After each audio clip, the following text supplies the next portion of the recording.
Will you please stand with me as we have the reading from the gospel?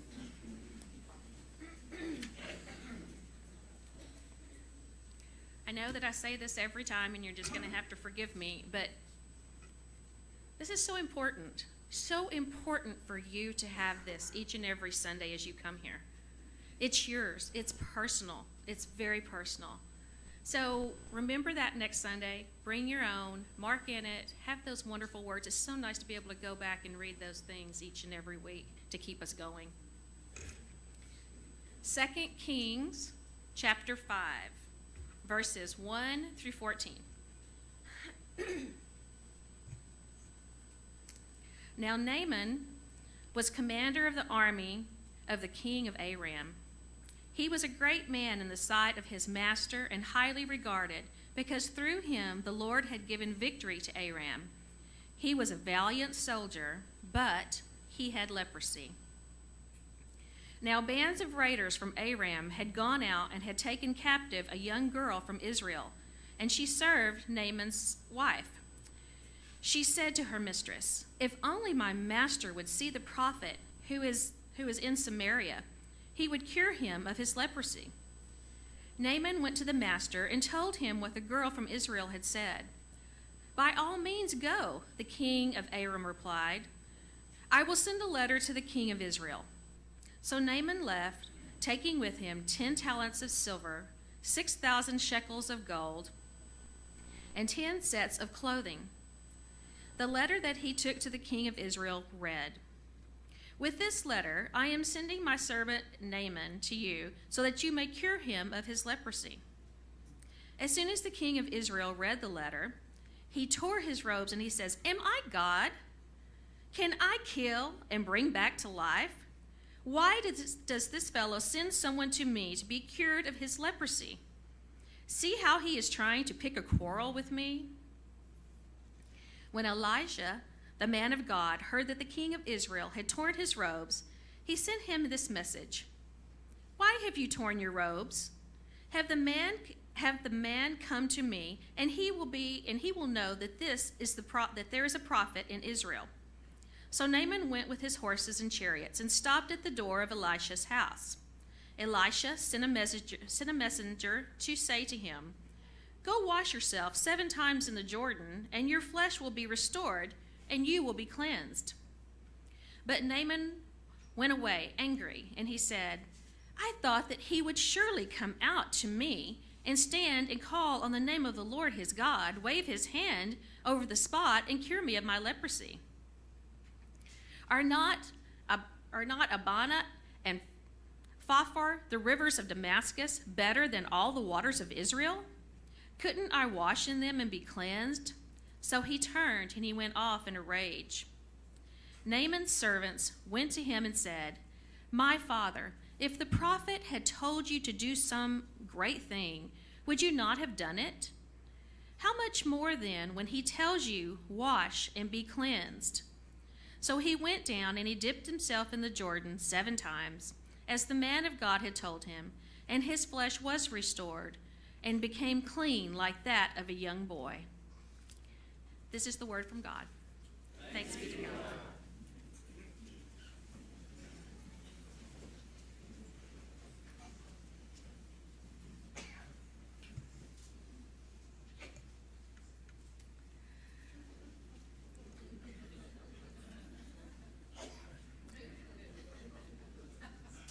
A man who had never flown before was apprehensive about his first airplane ride. His friends, eager to hear how it had gone, asked how he enjoyed it. Well, the man commented, "It wasn't as bad as I thought it might be, but I'll tell you this, I never did put all my weight down."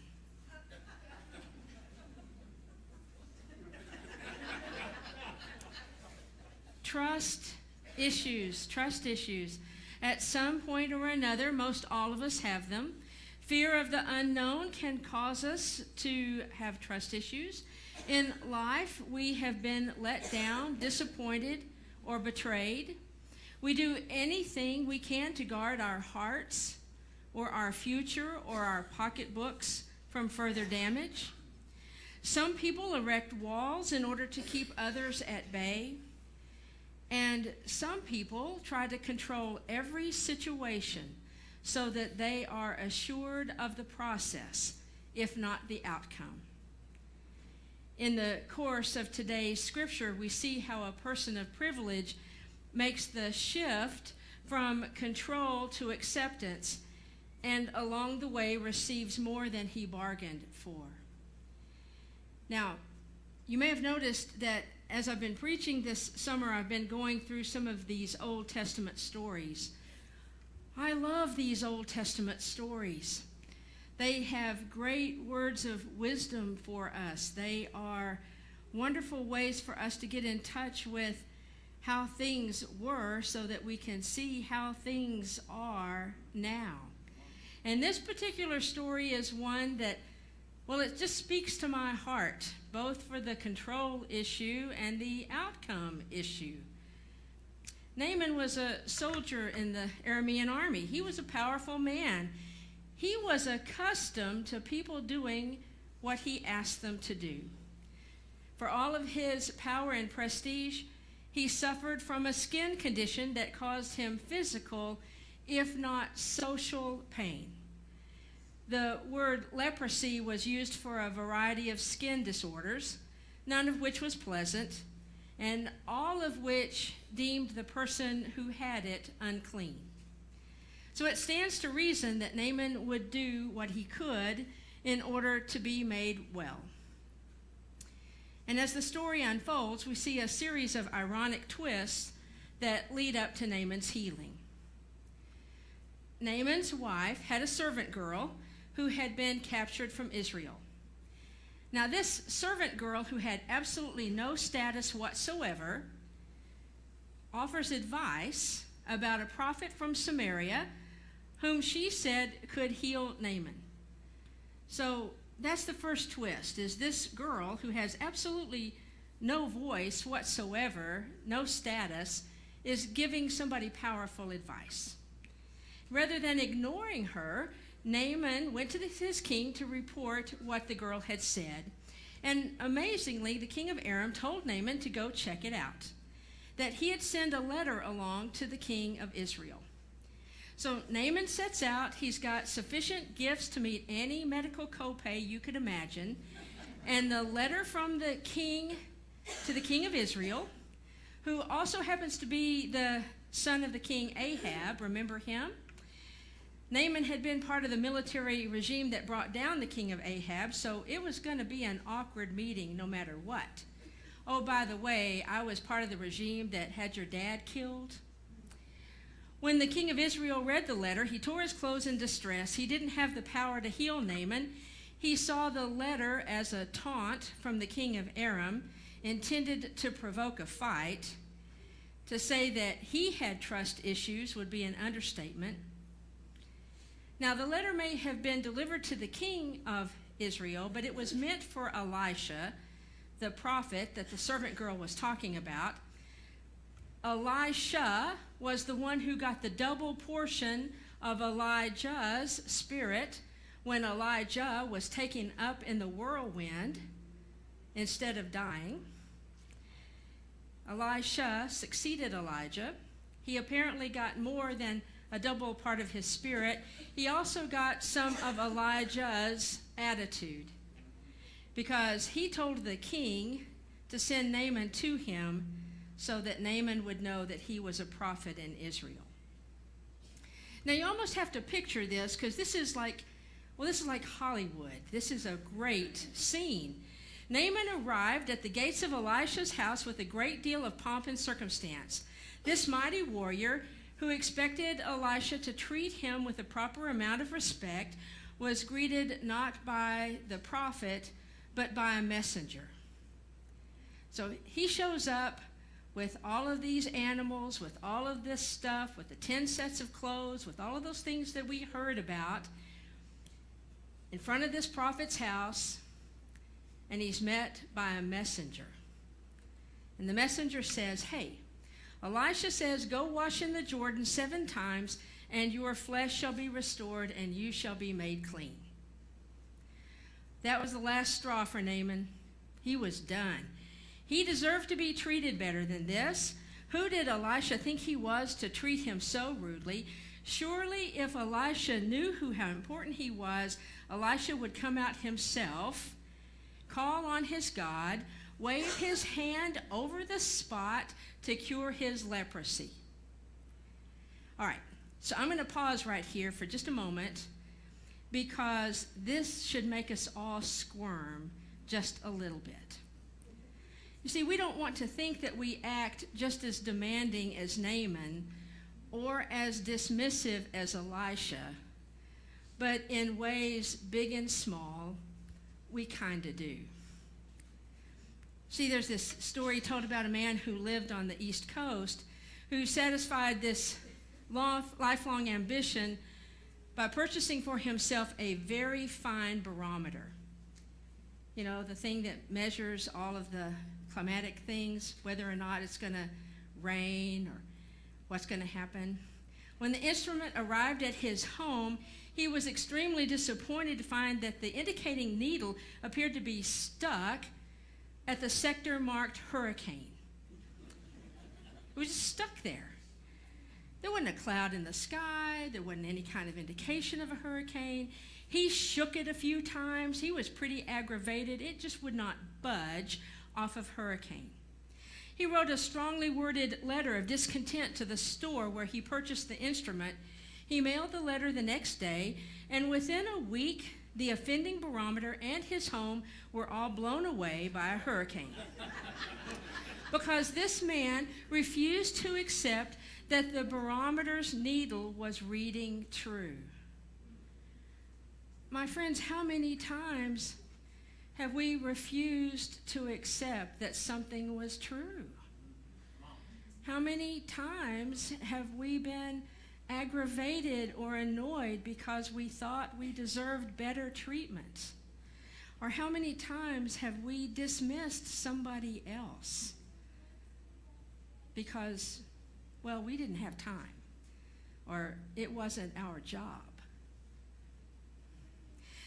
Naaman argued that not only did Elisha's delivery lack something to be desired, his prescription was faulty. He didn't want to wash in the muddy Jordan River. The rivers in Damascus were just as good, if not better.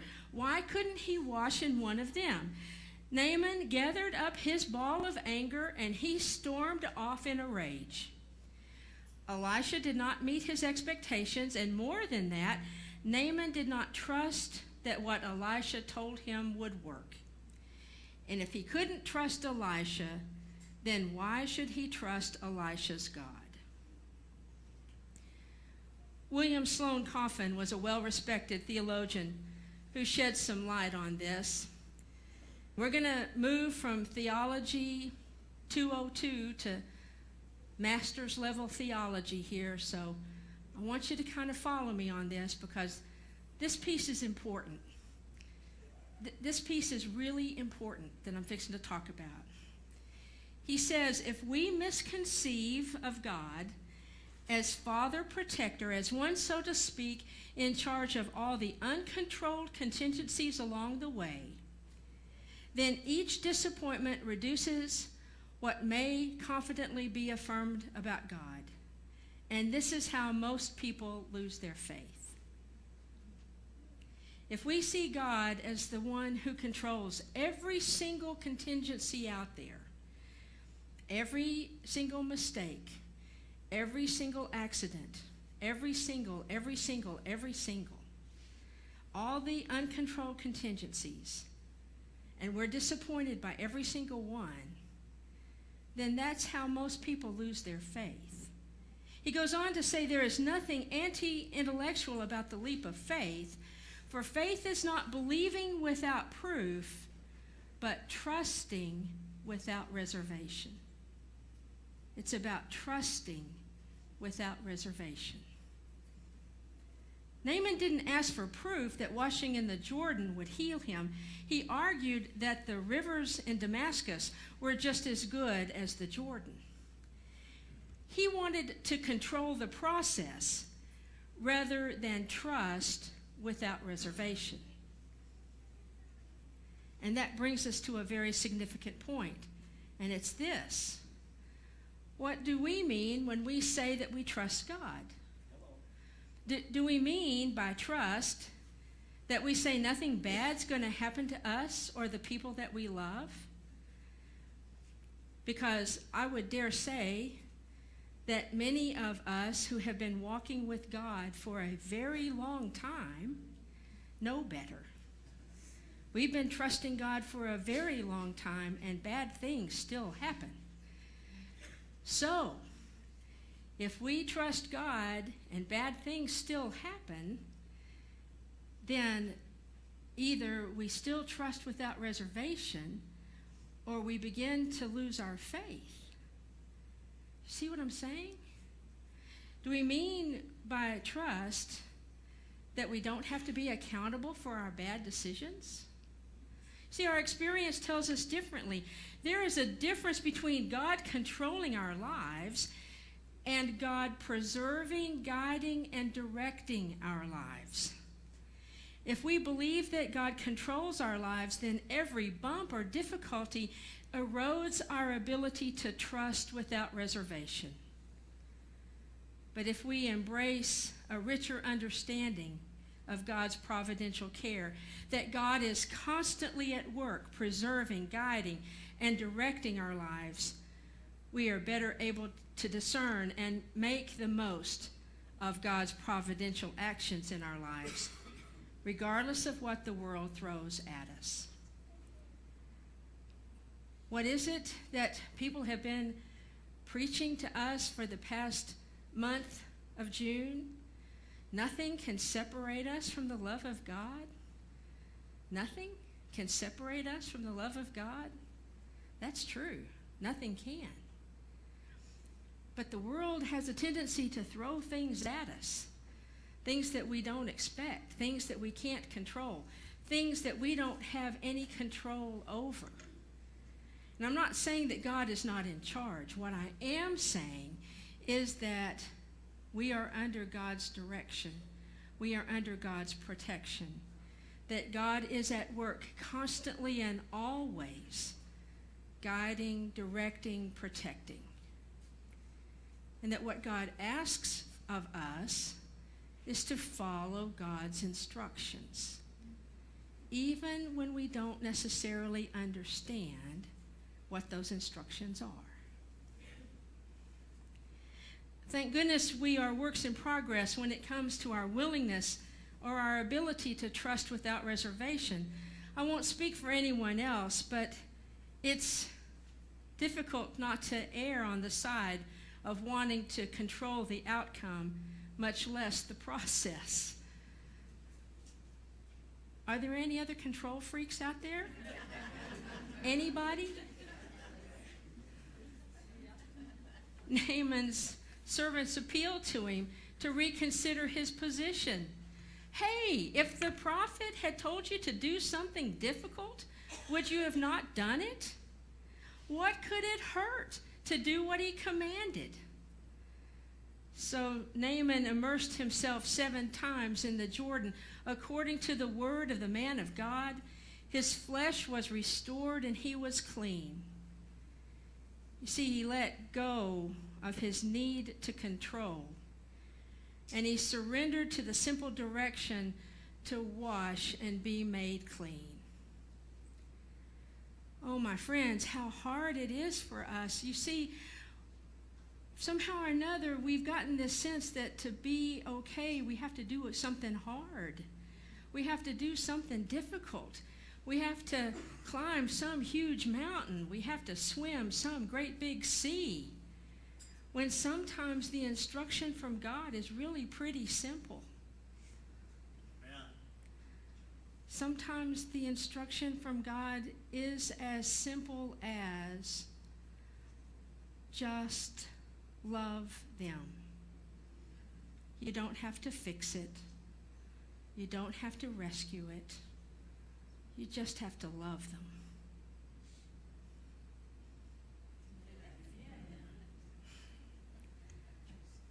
Today we have the opportunity to participate in the sacrament of Holy Communion.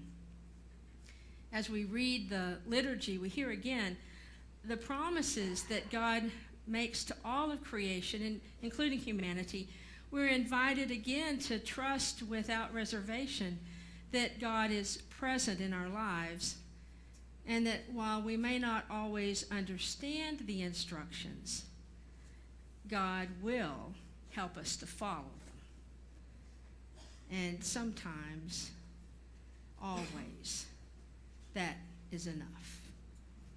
In the name of the Father, and the Son, and the Holy Spirit. Amen.